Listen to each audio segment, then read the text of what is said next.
At isa nga po sa mga hinagupit sa Bicol ang Camarines Norte kung saan pinatumba ng bagyong Uwan ang maraming poste kaya nagkapranglat po doon.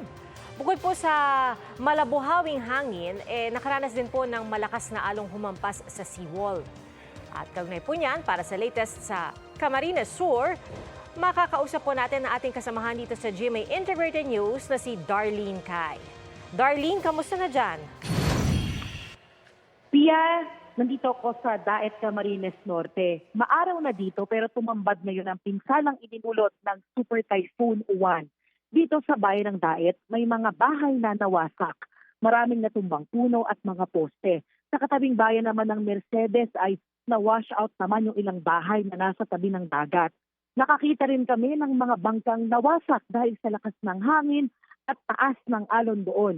Sa ngayon, abala yung mga residente sa pagkumpuni ng kanilang mga nasirang bahay. Yung iba namang wala nang babalikan ay naghahanap ng pwede pa nilang mapakinabangan mula sa mga debris.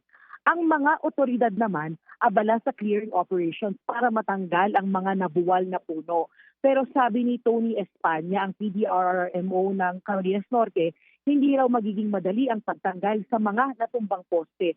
Kaya nakikipag-ugnay na sila ngayon sa electric cooperative. Nadaraanan naman ang National Highway papasok at palabas ng probinsya. Pero nasa 80 barangay pa raw sa iba't ibang bayan ang isolated.